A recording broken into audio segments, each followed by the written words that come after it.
Enquanto Jesus caminhava, viu um homem cego de nascença. E os seus discípulos perguntaram: Mestre, quem pecou para que este homem nascesse cego?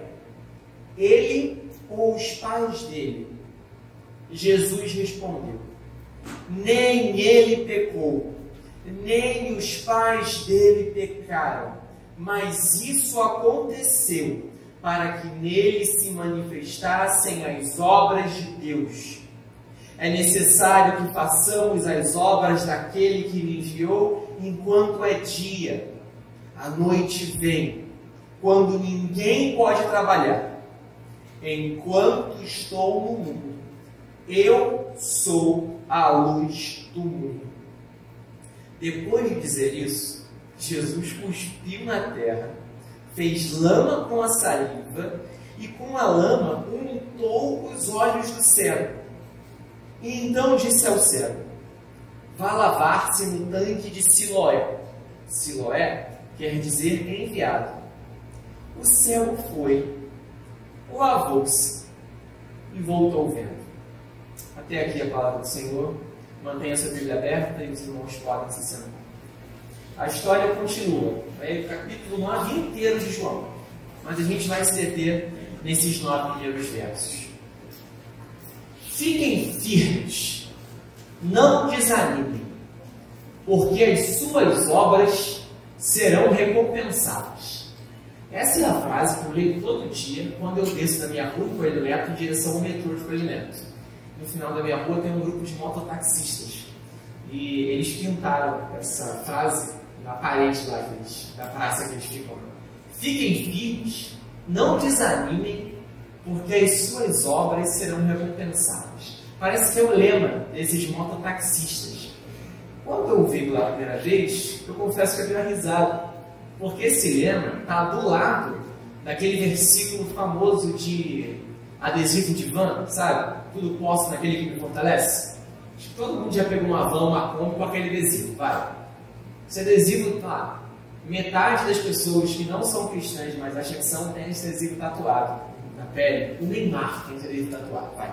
Tem esse tudo posso naquele que me fortalece.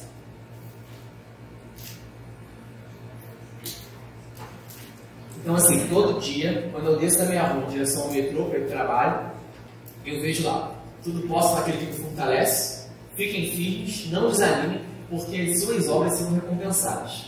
Eu dei risada no início, porque eu acho que aqueles mototaxistas acham que é um versículo bíblico. E eu fico meio sem jeito, que 6 horas da manhã eu tenho que falar para eles assim: olha, não é verso bíblico não, tá? Foi uma invenção que vocês tiraram de não sei aonde. Acho que 6 horas da manhã eles não estão de muito bom humor, então eu os deixo no canto deles da praça. No início eu achava engraçado, mas no segundo momento eu comecei a ficar, de certo modo, preocupado e triste. Porque esta frase, suas obras serão recompensadas, revela o tipo de Deus que eles têm. O Deus a quem eles servem não é um Deus que se revela nas Escrituras, mas é um Deus que está pronto a te recompensar se você fizer coisas boas. Claro, o conceito de bem e mal foram eles criados. Mas é um Deus pronto a te recompensar se você fizer coisas boas, e um Deus pronto a amaldiçoar aqueles que fizerem algo contra você. O Deus a quem aqueles mototaxistas servem é o falso Deus, abençoador, castigador.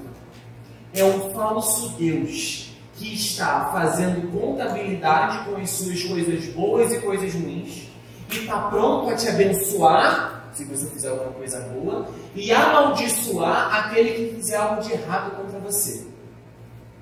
Quando eu comecei a pensar nisso, eu percebi que aqueles mototaxistas criam em um falso Deus. Mas eu tenho a impressão de que a maior parte da igreja evangélica brasileira crê neste falso Deus. E eu não ficaria surpreso se boa parte de vocês, hoje, descobrissem pela palavra de Deus que creem neste falso Deus. o Deus abençoador, castigador. Um Deus que está fazendo contabilidade com a sua vida, pronto a te abençoar por alguma coisa que você faz e pronto a amaldiçoar você por outra coisa que você faz. Este não é o Deus que se revela em Jesus. Este não é o verdadeiro e único Deus. Não me assustaria se boa parte de vocês ainda acreditem nesse falso Deus. Se esse é o seu caso, a palavra de Deus hoje vai te revelar o verdadeiro Deus manifesto na pessoa de Jesus. Um Deus livre das suas tentativas de manipulação. Um Deus gracioso. Um Deus livre e um Deus completamente amoroso. Veja, e agora a gente começa a entrar nesse texto. Sempre que nós vamos estudar um texto bíblico, para pregar o sermão, um estudo bíblico, ou mesmo para um estudo devocional, nós fazemos 4 movimentos ao olhar para a passagem. O primeiro movimento é tentar enxergar o problema do texto. Todo texto tem um problema, todo texto tem uma questão, um objetivo. Quando a gente enxerga o problema do texto, nós vamos identificar no texto como Jesus soluciona esse problema. O terceiro movimento é identificar como esse problema, que aparece no texto, ainda aparece nos dias de hoje. E o último movimento é perceber que se Jesus solucionou esse problema no passado, ele também vai solucionar esse problema da mesma maneira nos dias de hoje. Quando a gente pega essa cena do Evangelho de João, nós precisamos nos perguntar qual é o problema do texto. Inicialmente, a gente vê Jesus caminhando com seus discípulos e tem um camarada cego. A cegueira desse homem é um problema, Jesus vai curar esse homem. Mas a cegueira não é o problema do texto. Qual é o problema do texto, irmãos? Os discípulos de Jesus, que andam lado a lado com o próprio Deus encarnado, creem em um falso Deus. Creem numa falsa narrativa de quem Deus é. A gente vê isso nos versos 1 e verso 2. Jesus está caminhando com seus discípulos. Jesus vê um homem cego de nascença. Ele está muito possivelmente à margem da estrada, perto de algum local importante da cidade. E ele está mendigando. É o que cegos faziam na época. Você não tem muito auxílio para cego. Não tem o Ministério da Saúde em Jerusalém antiga. Não tem o que fazer. O cego, ele tem meio que um destino nessa época de mendigar. Então o cego está mendigando no caminho. É um cego de nascença. E parece que é um nome conhecido, porque todo mundo sabe que é um cego de nascença. Deve ser uma figurinha carimbada. Sabe, acho que todos nós aqui devemos conhecer algum morador de rua que é assim, muito famoso no nosso bairro. E todo mundo conhece a história. Parece que esse é o cenário. É uma espécie de mendigo cego de nascença que todos sabem a história dele. Sabem, portanto, que é um cego de nascença. Os discípulos prontamente querem uma explicação para a cegueira daquele homem. Então perguntam para Jesus: Jesus, mestre, quem pecou para que ele esteja desse jeito? O pensamento dos discípulos por trás da pergunta é o seguinte: ninguém fica cego desse jeito à toa. Esta é uma punição de Deus pelo pecado de alguém. Na mentalidade judaica da época, as doenças eram punição divina pelo pecado. E se alguém nasceu cego, alguém pecou para ele estar desse jeito. Alguns rabinos da época, rabinos eram uma espécie de pastores da época, eram mestres. Os rabinos da época ensinavam que os cegos de nascença eram um castigo aos pais. Os pais que teriam pecado, sendo idólatras ou algo assim, antes do nascimento da criança. E como punição pelo pecado, o filho nasceria cego. É por isso que os discípulos perguntam no verso 2: os pais dele pecaram? Só que os discípulos também perguntam: foi ele que pecou? Gente, pensa comigo. Ele é cego de nascença, certo? Como é que ele pode ter pecado para nascer cego? Será que ele pecou no útero da mãe? Alguns rabinos entendiam que sim, tá? Alguns rabinos entendiam que o feto poderia pecar. E por isso Deus puniria ele no ventre da mãe com a cegueira. Olha o absurdo que se pensava na época. Achou que era só isso? Acho errado. Tem pior.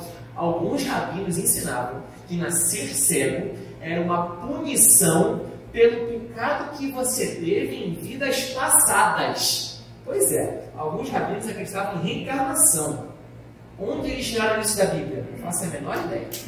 Mas alguns rabinos ensinavam que nascer cego era uma punição de vida, uma punição divina, para o seu pecado em vidas passadas. E os discípulos de Jesus estão nesse fervilhão de ensinos loucos e perguntam para Jesus: Jesus, quem pecou para que esse homem nascesse assim? Foi ele em vidas passadas? Foi ele no ventre da mãe? Foi os pais dele antes de ele nascer? Na cabeça dos discípulos, e esse é o problema do texto, na cabeça dos discípulos, Deus abençoa ou castiga as pessoas de acordo com o que elas fazem. E a situação atual de vida de uma pessoa, prosperidade financeira ou pobreza, saúde física ou doença, saúde emocional ou doença emocional, na cabeça daqueles homens, andando ao lado do próprio Deus encarnado, a sua condição de vida era uma bênção de Deus porque você é uma boa pessoa, ou uma maldição de Deus porque você ou os seus pais são uma má pessoa. E, pasme, ou não, esta é a famosa narrativa do Deus abençoador castigador, que a maior parte da igreja evangélica brasileira, e eu insisto, muito possivelmente, de alguns de vocês ainda acreditam. Eu cresci crendo nesse Deus. Eu cresci numa igreja evangélica. Foi uma igreja saudável, de certo modo. Eu cresci aprendendo sobre Jesus. Cresci com pessoas muito piedosas na fé. Mas a cultura do ambiente evangélico que eu estava era a cultura do Deus abençoador castigador. Eu cresci acreditando que eu não podia fazer 5 coisas. Se eu não fizesse essas 5 coisas, eu ia para o céu. Eu não podia beber, eu não podia fumar, eu não podia transar antes do casamento, eu não podia ser gay e eu não podia ouvir música do mundo. Se eu não fizesse essas 5 coisas e lutasse até o fim da vida para cumprir esses 5 mandamentos, que eu não sei de onde tiraram para mim, mas era isso que eu queria, eu ia para o céu. Mas se eu fizesse alguma dessas 5 coisas, Deus me fulminaria ainda em vida. Eu vi um episódio, na época da escola, eu jogava muito Yu-Gi-Oh!, sabe? Joguinho de carta. E aí me disseram que Yu-Gi-Oh! Era um jogo do diabo, porque vocês estavam envolvendo demônios com aquelas cartas. Alguns giram que eu acho que já pegaram essa fase também. Eu era bom com os meus amigos, mas me disseram que era um instrumento do diabo. Então eu tive que jogar as minhas cartas de Yu-Gi-Oh! No Rio, porque assim eu estaria me libertando e assim Deus não ia me fulminar com a sua ira. Essa falsa, você está rindo. Você não rindo porque a gente já passaram por coisa parecida, né? Se você vê Dragon Ball Z pro inferno, vê Cavaleiro do Zodíaco pro inferno, eu nunca vi, porque na época disseram que era pecado. Mas perceba, é uma falsa narrativa que é muito comum no evangelicalismo brasileiro. E eu acho que, se não todos nós, a maior parte de nós cresceu ou foi forjado na fé em ambientes como esse. Não se engana, a igreja presbiteriana também está cheia de gente que acredita nesse falso Deus.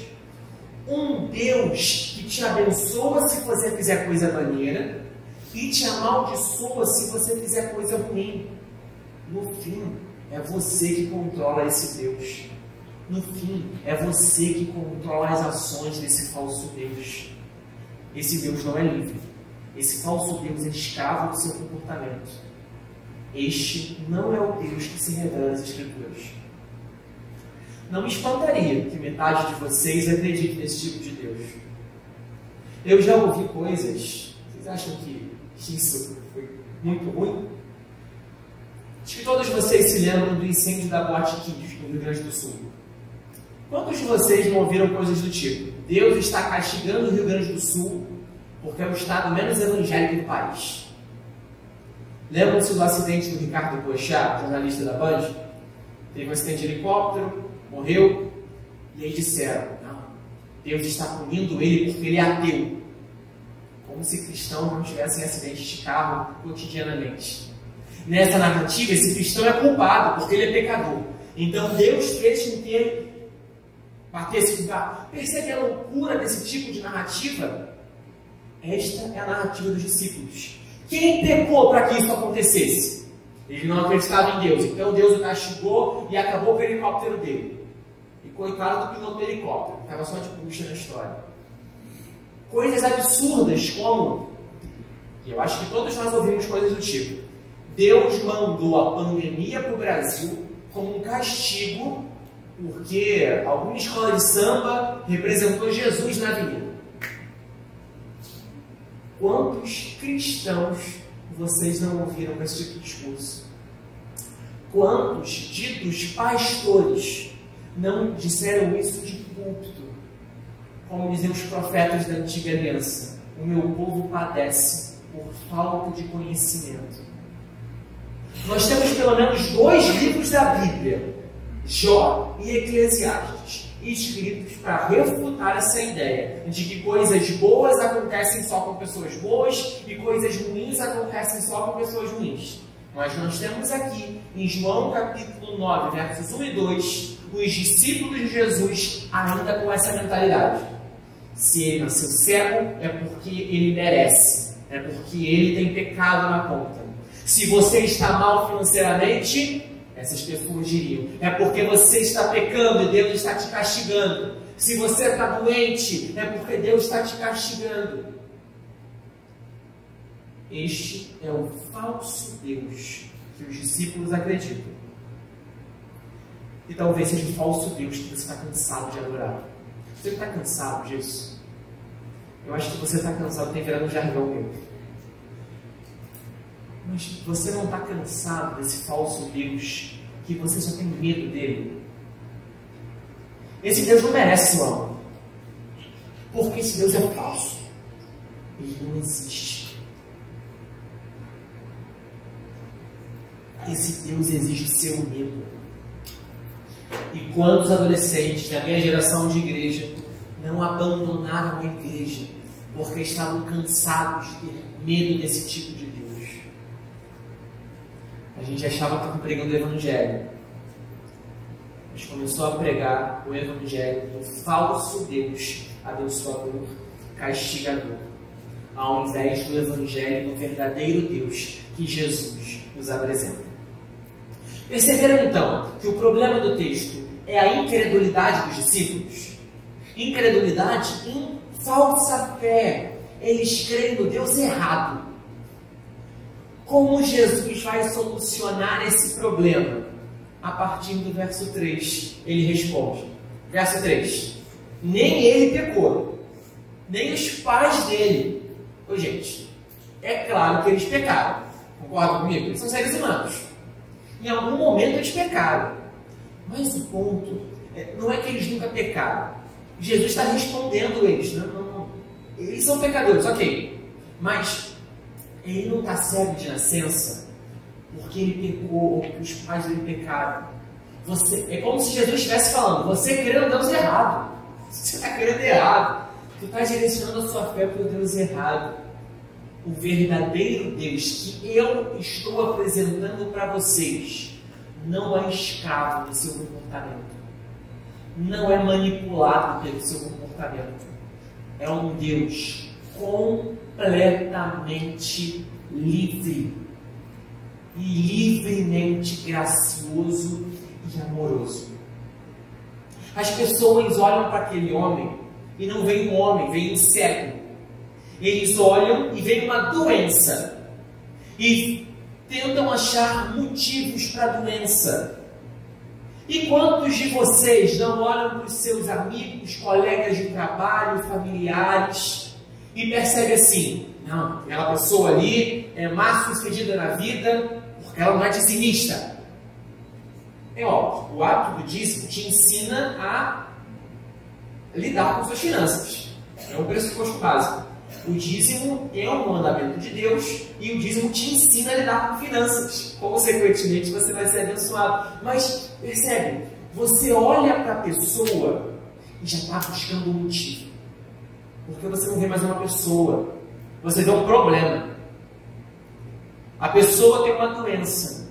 Aí você começa a pensar, o que ela deve ter feito de errado para Deus amaldiçoar ela? É o mesmo problema. Você está crendo num falso Deus. Enquanto os discípulos e vocês estão olhando para a doença, Jesus está olhando para a pessoa. Jesus vê um homem que sofre com a cegueira. Jesus vai para o lado desse homem. Me encanta o movimento de Jesus.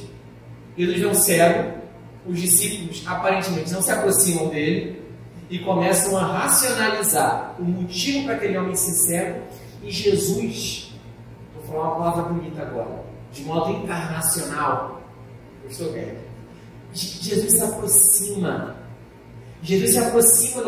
do mendigo, do que não vale nada, como ele se aproximou de nós. Jesus se aproxima e cura aquele homem.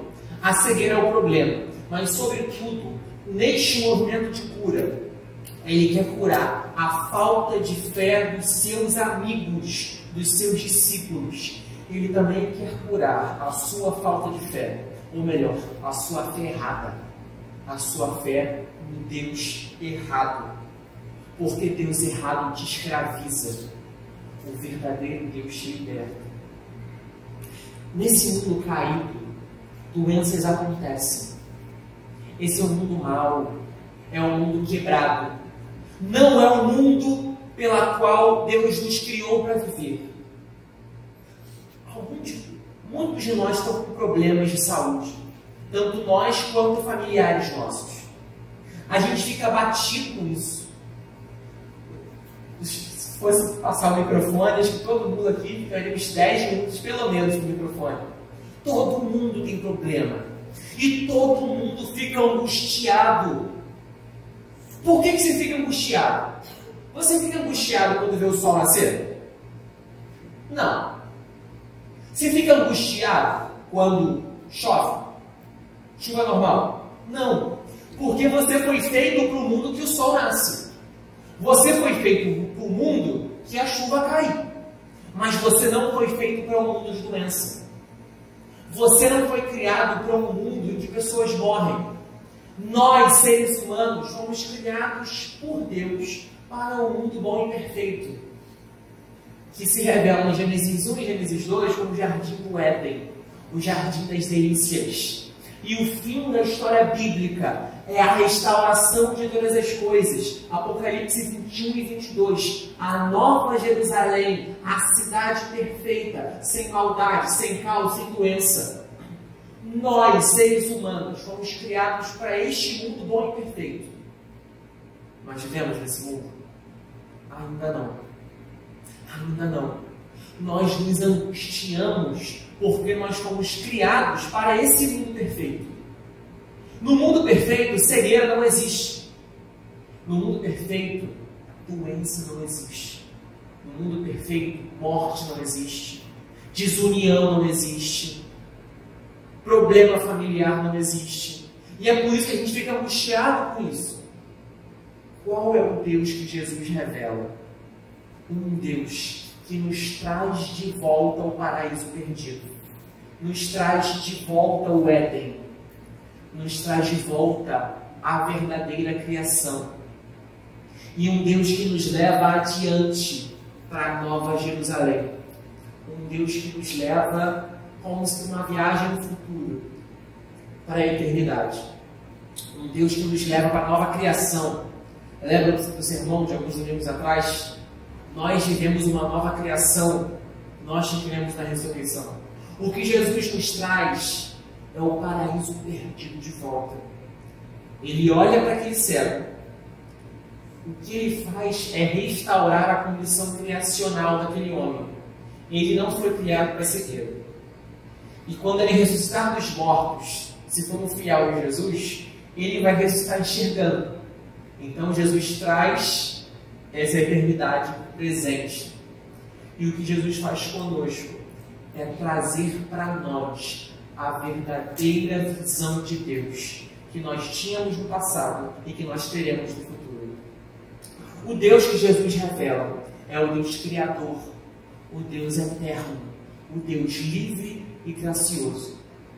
Repare algumas coisas nestes versos, de 5 ao 7, que nos levam a pensar nisso. Olha, por exemplo, no verso 5. No verso 5, Jesus diz: enquanto estou no mundo, eu sou a luz do mundo. Você se lembra de outro trecho, especialmente no Antigo Testamento, em que a ideia de luz aparece? Lembram-se de Gênesis 1, quando no princípio disse Deus: haja luz. O mesmo Jesus que João diz, no primeiro capítulo de João, que aquele que é a palavra. João está fazendo vários paralelos aqui. O livro inteiro de João é um grande paralelo com Gênesis. Fica para um estudo bíblico posterior, não cabe dentro do sermão. Mas João está fazendo vários paralelos entre Gênesis e o seu Evangelho. É intencional João colocar essa frase de Jesus. É como se João estivesse dizendo assim: aquele que fez todas as coisas no princípio também está aqui e vai restaurar não só a visão desse cego, mas vai restaurar o seu coração incrédulo para crer no verdadeiro Deus. No verso 6 e verso 7, Jesus manda esse camarada fazer uma coisa meio extravagante, meio peculiar, né? Jesus podia só falar: enxergue. Ele enxergaria. Jesus já fez isso antes. Os evangelhos contam várias coisas. Mas Jesus age de modo peculiar aqui. Jesus cospe no chão e quando mistura saliva com a terra, a nossa tradução diz lama. Mas, irmãos, terra molhada é barro. O que Jesus faz é, assim como Deus no princípio cria Adão do pó da terra, do barro, é como se Jesus estivesse passando o barro que faltava. É como se Jesus estivesse moldando o que ainda falta a ser criado nesse homem. Os paralelos com Gênesis 1 e 2 não são à toa. O Deus que Jesus revela nesse texto é um Deus criador, é um Deus livre, é um Deus gracioso, é o Deus que do nada criou todas as coisas, é um Deus que não está preso ao seu comportamento, é um Deus que não está preso às suas tentativas de manipulação. Do nada Ele criou tudo. Ele é completamente livre e completamente gracioso.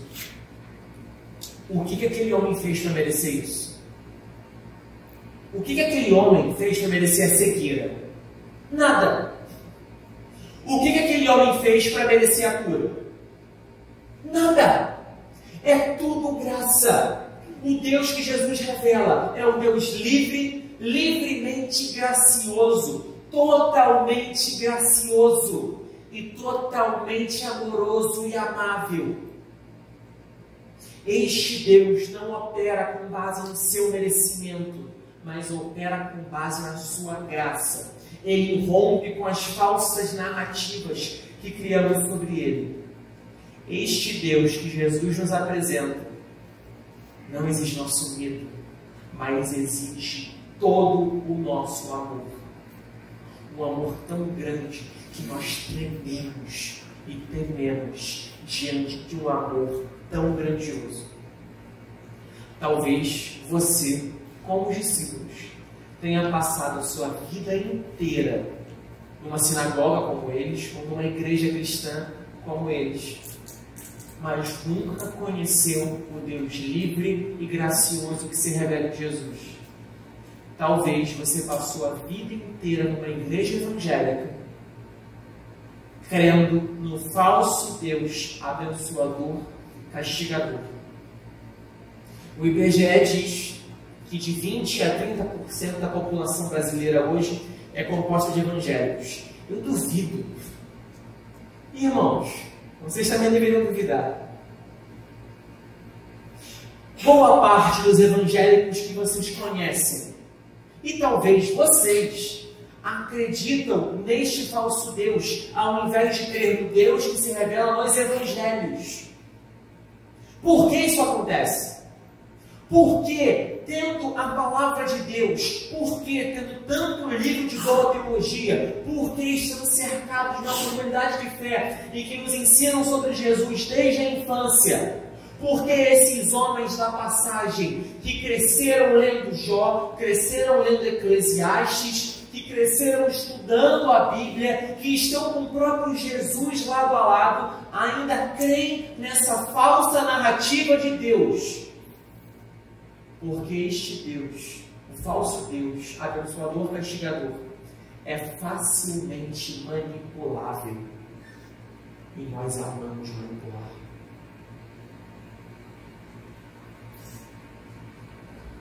Você manipula esse Deus. Esse falso Deus age escravo do seu comportamento.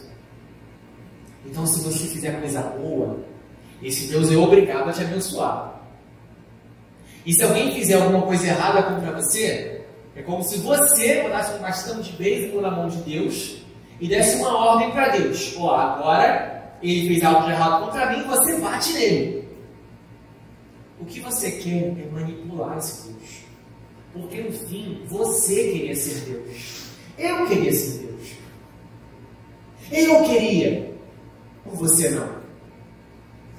Constantemente eu queria manipular tudo e todos, para que tudo agisse conforme a minha vontade.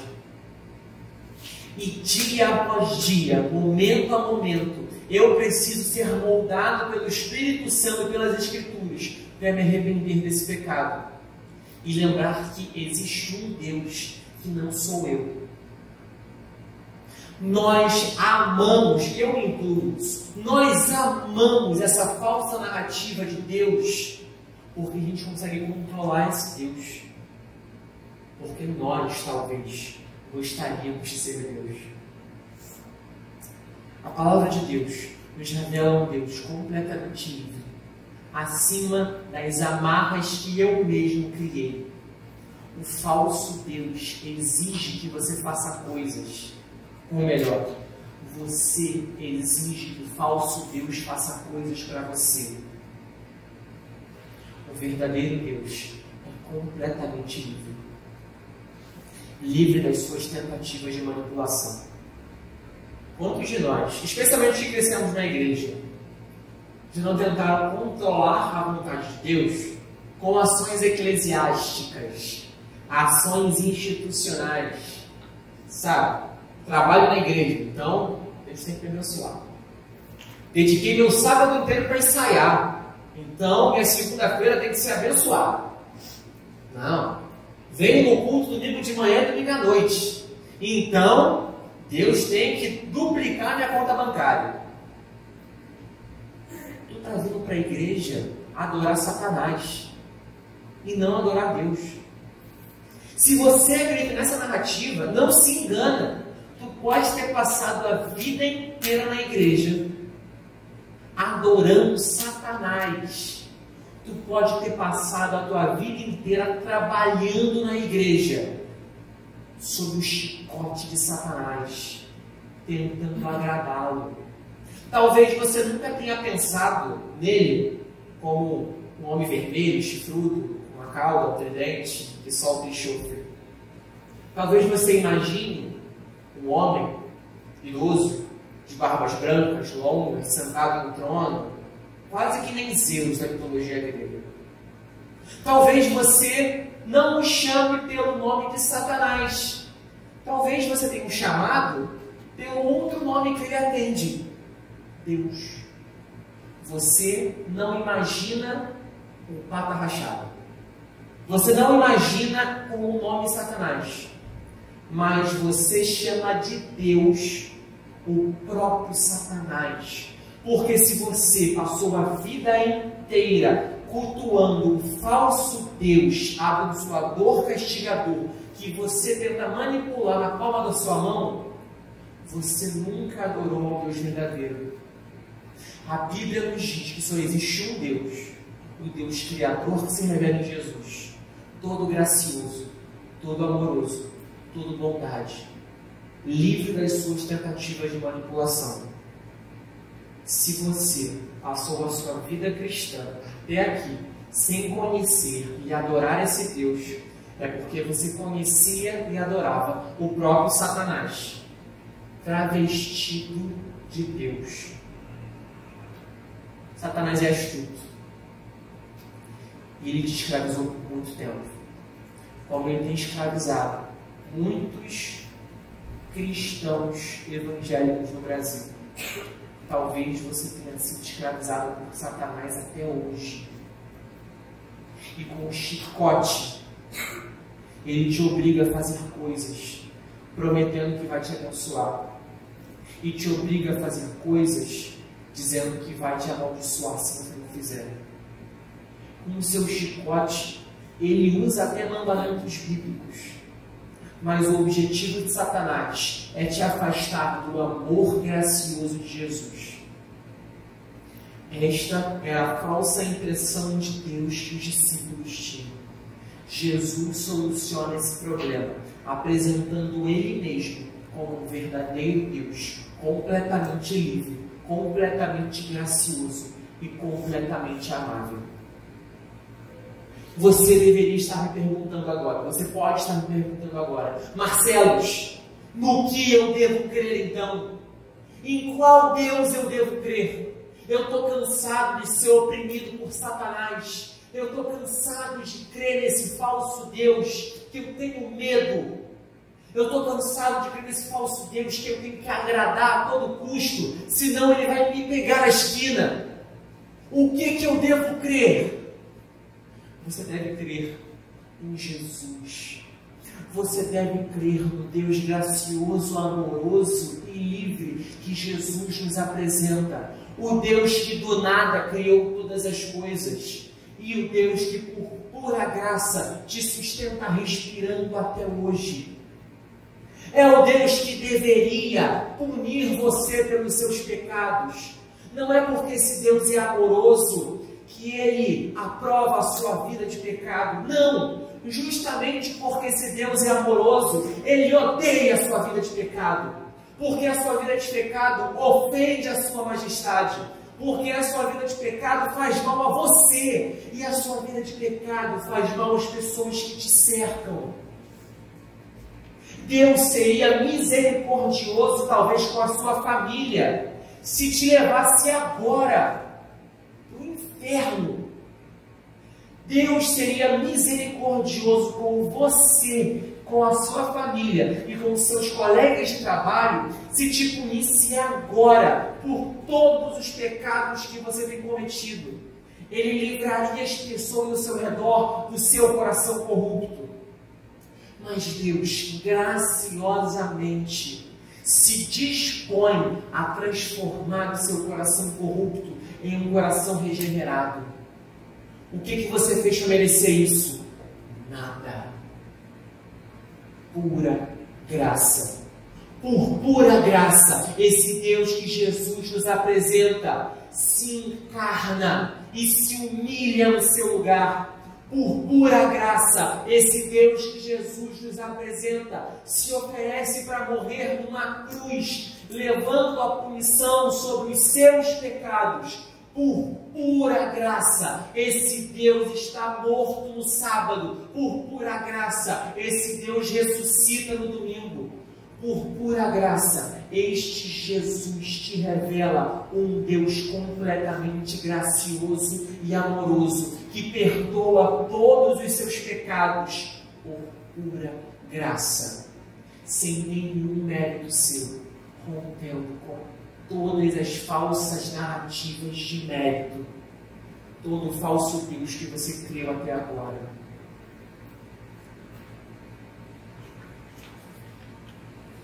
James Smith, para a alegria de Luiz de Maio.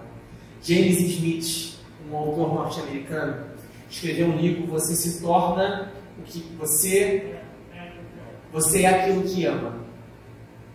O pressuposto desse, a gente já abordou esse tema aqui. O pressuposto desse livro é que você é moldado pelo Deus que você adora.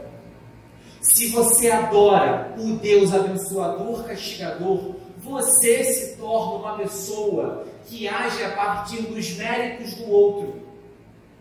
Quantos de vocês não conseguem ser graciosos, não conseguem ser misericordiosos e perdoadores? E é óbvio que não. Você não crê num Deus misericordioso. Você não crê num Deus gracioso. Você crê no Deus que amaldiçoa ou abençoa pessoas com base no mérito do outro. Sabe? Agora isso aqui funciona como uma espécie de filler da série principal de resolvendo conflitos, resolução de conflitos no reino. Você nunca vai conseguir resolver um conflito se você não crê no Deus gracioso. O Deus gracioso é aquele que ama perdoar e reconciliar. O falso Deus abençoador, castigador, quer que alguém tenha razão. No fim, você se torna essa pessoa. Você se torna essa pessoa que quer ter razão sobre tudo.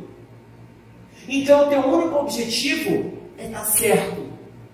Porque o Deus que você serve, o próprio Satanás, te diz assim: você está certo. Você está certo. Você está certo. Eu vou amaldiçoar o outro. Eu vou amaldiçoar o outro. Se você crer nesse falso Deus, você nunca vai conseguir ser gracioso, porque você não conhece graça, porque você nunca foi alvo da graça. O dia da graça é hoje. O dia da conversão é hoje. O dia de crer no verdadeiro Deus gracioso e amoroso que se revela em Jesus é hoje. E quanto mais você adorar este Deus, mais você vai se tornar gracioso e você vai amar perdoar, porque você vai descobrir um Deus que perdoa, um Deus que olhou para você, ofensor, e foi até você para te perdoar, como ele foi até o cego curá-lo, e ele foi até você para te perdoar. Você vai se transformar numa pessoa que ama ir até a pessoa ofendida e pedir perdão. Você vai se transformar na pessoa graciosa que pede perdão e perdoa. Quando você conhecer o Deus gracioso que se revela em Jesus. Mas enquanto você ainda crê no falso Deus que os discípulos criam, isso nunca vai ser realidade para você. Nunca. Jamais. Esse Deus gracioso, que morreu pelos seus pecados, ressuscitou pelos seus pecados, sem você merecer, fez tudo isso tão somente por amor. Tão somente por amor. É por amor. Quebra as falsas narrativas que você tem. O Deus que Jesus revela vai acabar com você. Ele te ama. O seu amor é tão forte que vai te refazer por completo. É como que ouro numa fornalha. Quanto mais forte o fogo, mais as impurezas derretem. E só resta o próprio ouro. O amor de Deus é tão constrangedor e tão intenso que todos os seus pecados serão exterminados. Quanto mais você descobrir o tamanho do amor gracioso desse Deus. É um amor, de acordo com Sofonias capítulo 3, talvez o meu texto favorito da Bíblia. É um Deus que ama a ponto de gritar para você no seu amor. Sofonias capítulo 3, verso 14. Depois você vê lá. É um Deus que grita de amor para você. E por que ele faz isso? Por pura graça. Esse Deus não pode ser controlado por você. O amor de Deus vai te constranger a mudar completamente a sua vida. George Herbert, pastor britânico do século XVII, escreveu um poema intitulado Amor. E é com ele que eu vou terminar esse sermão, porque eu não conheço uma explicação melhor sobre o amor de Deus do que o poema desse pastor. Um amor que rompe com as falsas narrativas que nós criamos. Um amor que acaba com todo o nosso pecado. O amor me acolheu, mas minha alma retrocedeu, culpada de pó e pecado. Mas, claro e evidente, o amor, vendo-me hesitar, desde o meu primeiro passo, aproximou-se de mim, com doçura, perguntando-me se alguma coisa me faltava. Um convidado, eu respondi, um convidado digno de estar aqui. O amor disse: tu serás o convidado. Eu, mau, ingrato, meu amado, não posso olhar para ti. O amor me tomou pela mão e, sorrindo, respondeu: quem fez esses olhos, senão eu? É verdade, Senhor, mas eu os manchei, que a minha vergonha vá para onde merece. E não sabe, disse o amor, quem foi que assumiu a crítica sobre si? E numa virada de chave, agora o eu lírico responde: meu amado, agora eu servirei. É necessário que te sentes, disse o amor, e saboreis a minha comida. Então sentei e comi. Eu vou disponibilizar esse poema para vocês no grupo da igreja. O ponto desse poema é que o amor dá o primeiro passo em direção ao pecador. Só que no pensamento do pecador, no pensamento do eu lírico do poema, ele é indigno. Então ele não pode aceitar o convite do amado, não pode aceitar o convite do amor. E ele tenta achar, com a sua narrativa limitada de Deus, motivos pelas quais ele não pode estar aqui. E ele diz: eu sou culpado. E o amor diz: eu sei, eu perdoo a sua culpa, mas eu manchei esses olhos que você fez. Eu sei, eu vou limpar esses olhos. Que mérito ele tem nisso? Nada. Ele está constrangido pela graça e pelo completo amor. E quando ele percebe que foi perdoado, o seu primeiro movimento é pegar a bandeja e querer servir. Como muitos de nós querem logo pegar a dianteira e servir na igreja, como maneira de barganhar com Deus e dizer: eu mereço a minha salvação, eu mereço o meu trabalho, eu mereço a minha saúde, eu mereço o meu emprego. No pensamento desse homem, na última estrofe do poema, ele quer servir para tentar comprar o favor de Deus. E o amor, que é o próprio Deus no poema, diz: você não está entendendo. Você precisa conhecer o amor. É necessário que te sentes e seja servido. Você precisa conhecer o amor de Deus, que rompe com as falsas narrativas do merecimento. Eu acho o último verso desse poema uma coisa mais linda do mundo. Então sentei e comi. O verdadeiro Deus quer simplesmente amar você. Eu vou repetir. Eu quero que essa frase ecoe no seu coração todos os dias dessa semana.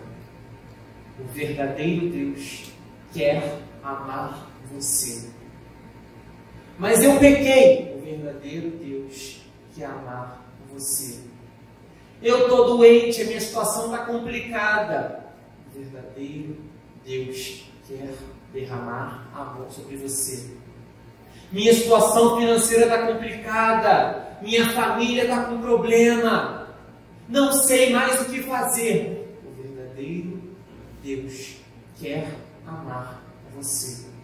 E o amor desse Deus vai te direcionar a uma tranquilidade sem limites. Enquanto você crê no falso Deus castigador, abençoador, você vai se angustiar. Porque você vai olhar para a sua situação complicada e vai tentar achar o que você fez de errado. Quantos de nós já não dissemos coisas? Deus, o que eu fiz para merecer isso? Você não fez nada. Você não fez nada. O mundo é mau. Mas nesse mundo mau e injusto, Deus quer amar você.